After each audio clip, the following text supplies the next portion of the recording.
Assalamualaikum warahmatullahi wabarakatuh. Salam sejahtera bagi kita semua. Salam, Om Swastiastu, Namo Buddhaya, salam kebajikan Rahayu. Yang terhormat, dosen pengampu mata kuliah berbicara publik Bapak Dr. Hari Wahyono MPD.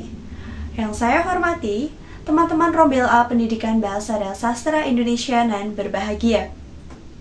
Puji syukur mari kita panjatkan kehadirat Tuhan Yang Maha Esa, karena berkat limpahan nikmat-Nya kita dapat bersua tanpa suatu halangan yang berarti. Sebelumnya perkenalkan, saya Nurul Hidayah, dan pada kesempatan kali ini saya akan mengajak teman-teman selaku mahasiswa PBSI untuk lebih mencintai dan bangga berbahasa Indonesia di tengah dominasi bahasa asing. Teman-teman yang berbahagia, kita semua tahu bahwa arus globalisasi telah membawa kita untuk mengenal kehidupan negara luar dengan lebih mudah. Berkat kemajuan teknologi, dalam hitungan detik kita dapat berkomunikasi dengan orang di berbagai belahan dunia. Di tengah keterbukaan inilah bahasa asing menjadi suatu hal yang cukup krusial dalam interaksi antar negara. Sehingga tidak jarang orang zaman sekarang lebih suka dan berbangga untuk menggunakan bahasa asing dibandingkan dengan bahasa Indonesia sendiri. Lantas, pernahkah teman-teman terpikir sejauh mana kita masih bangga menggunakan bahasa pertama kita, yakni bahasa Indonesia?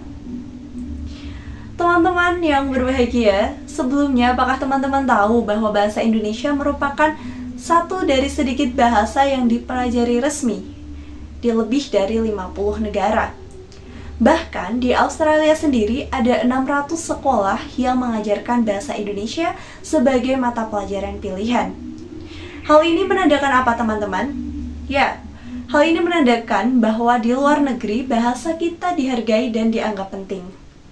Sayangnya, di negeri sendiri banyak dari kita yang justru lebih bangga berbahasa asing, bahkan dalam percakapan santai sehari-hari yang notabene sesama asli penduduk Indonesia.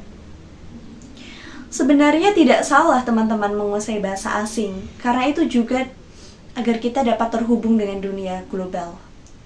Akan tetapi, jangan sampai hal tersebut menjadi alasan kita untuk melupakan bahasa ibu sendiri. Teman-teman sekalian, menggunakan bahasa Indonesia dengan baik dan benar bukan berarti ketinggalan zaman. Justru itu bentuk kebanggaan kita terhadap bangsa kita sendiri. Kita tetap bisa modern dan keren tanpa harus meninggalkan bahasa Indonesia. Oleh karena itu, marilah kita mulai dengan hal sederhana, menggunakan bahasa Indonesia yang baik dan benar dalam percakapan sehari-hari. Misalnya di media sosial atau dalam tulisan-tulisan kita. Marilah kita bangga untuk memperkenalkan bahasa Indonesia kepada teman-teman dari luar negeri. Karena jika bukan kita yang merawatnya, lantas siapa lagi yang akan melestarikan bahasa ini? Teman-teman yang saya hormati, sejatinya bahasa Indonesia bukan hanya sekedar alat komunikasi. Bahasa ini telah menyatukan ribuan suku bangsa di Indonesia. Oleh karena itu, marilah kita jaga bahasa Indonesia agar tetap lestari sebagai simbol dari jati diri bangsa. Jangan jadikan globalisasi sebagai hambatan kita dan alasan kita untuk meninggalkan budaya. Demikian pidato yang saya sampaikan. Semoga dapat menjadi pemantik untuk kita semua agar lebih bangga menggunakan bahasa Indonesia. Saya memohon maaf apabila terdapat banyak kesalahan dalam penyampaian kata. Terima kasih atas atensi teman-teman sekalian. Wassalamualaikum warahmatullahi wabarakatuh.